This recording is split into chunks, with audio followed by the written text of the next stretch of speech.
Subscribe कीजिए motivation आश्रम channel को और दबाइए बेल आइकन को ताकि हमारा मोटिवेशन वीडियोस के नोटिफिकेशन सबसे पहले आपको मिल सके। तो फिर देर किस बात का, लेट्स स्टार्ट द वीडियो।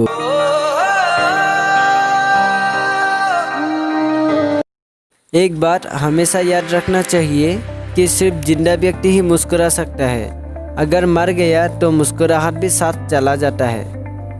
अपने किस्मत को दुख देने से धन्यवाद देना ही अच्छा है, क्योंकि अब धरती पर इंसान बनकर जन्म लिया है जो सुख और दुख का अनुभव कर पाते हैं। इससे बड़ा खुशी का बार और क्या हो सकते हैं। ज़िंदगी में हमें बहुत परिस्थितियों का सामना करना पड़ता है, चाहे वो सुख का हो या फिर दुख का। लेकिन परिस्थिति तो परिस्थिति ही होता है। हम कभी आंसू बहाना नहीं चाहिए, क्योंकि आंसुओं का मूल्य बहुत होता है। इससे बेवजह बहाना ठीक नहीं है। एक बार हमेशा याद रखना चाहिए कि गुलाब जैसे कांटे के ऊपर टिके रहने के बावजूद भी खिल के हमेशा मुस्कुराता है, ठीक वैसे ही हमें किसी भी परिस्थितियों के साथ मुस्कुराते रहना चाहिए। दुनिया में बहुत सारे जीव हैं, लेकिन उनमें से सिर्फ इंसान को ही मुस्कुराहट भगवान ने प्रदान किया है और बाकी सारे जीव मुस्कुरा नहीं सकता है। इसलिए मुस्कुराते रहिए और ज़िंदगी को बेहतरीन बनाइए। हम अपने आप को इस तरह से ताकतवर बनाना चाहिए कि अगर कोई हमें गलती से भी छोड़ कर चला जाते हैं तो वो फिर भी हमें कभी भूल नहीं सके। इंसान हमेशा विनम्र होकर रहना चाहिए ताकि उसके भले के लिए कोई भगवान से दुआ मांगे। समुद्र के जैसे पानी का भंडार होने से अच्छा एक छोटा सा तालाब बनिए, जहाँ हर कोई व्यक्ति, हर कोई जीव आते जाते समय पानी पी सके।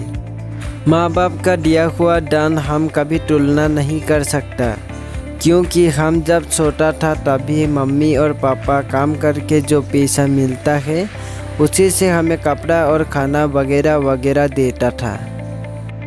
इसलिए मम्मी और पापा को हमेशा खुश रखना हर बेटे का फर्ज बनता है। माँ हमेशा पानी की तरह होते हैं, क्योंकि अगर वो नहीं होता तो आज हम इस दुनिया में नहीं होता।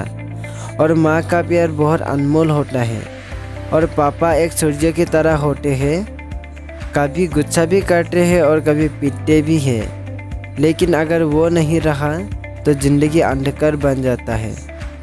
एक दिन दो दोस्तों ने मिलकर कुछ बातें कर रहा था और पहले ने बोला कि मेरा एक छोटा सा फैमिली है जिसमें मेरा पत्नी, मेरा चिल्ड्रन, मैं और मेरा मम्मी पापा भी मेरे साथ रहता है। और दूसरे व्यक्ति ने बोला कि मेरा भी सेम है, लेकिन मेरा पत्नी, मेरा बेटा और मैं अपने माँ बाप के साथ रहता हूँ। दोस्तों, ये दोनों बातें सुनने में सेम हैं, लेकिन अगर आप गौर से सुनेंगे तो इसमें आपको बहुत बड़ा एक डिफरेंस मिलेंगे। अगर आपको वो डिफरेंस मिला तो मुझे कमेंट करके बताइएगा ज़रूर, क्योंकि मैं बहुत मेहनत करके आपके लिए वीडियो बनाता हूँ। हमें कभी ये बात कहना नहीं चाहिए कि मम्मी पापा हमारे साथ रहते हैं, बल्कि यह कहना चाहिए कि मम्मी पापा के साथ हम रहते हैं। अगर आप पहले के दोनों लाइन में से ये आंसर निकल पाया है तो मुझे कमेंट करके ज़रूर बताइएगा, मैं आपका रिप्लाई करूँगा। समाज के कुछ लोग दूसरे का गलती ढूंढते रहते हैं। उन लोगों को मैं एक ही बात बताना चाहता हूँ, अगर आपको समाज से कुछ सम्मान चाहिए तो आप अच्छे काम कीजिए और लोगों की भलाई कीजिए, लोगों के अच्छे को प्रकाश कीजिए। और गलत को साबित करने के लिए तो समाज में बहुत ज़्यादा व्यक्ति है, इसलिए आप कुछ यूनिक करने के लिए कोशिश कीजिए। किसी के अच्छे कामों को सम्मान करे तो वो व्यक्ति कभी छोटा नहीं होता है, बल्कि उस व्यक्ति के सामने उसका श्रद्धा 2 गुना बढ़ता चलता है। क्योंकि श्रद्धा की वजह से ही तो हम पत्थर को भी भगवान के रूप दे के पूजा करते हैं। श्रद्धा में इतना शक्ति है कि हम किसी भी चीज़ के साथ इसे कंपेयर नहीं कर सकते।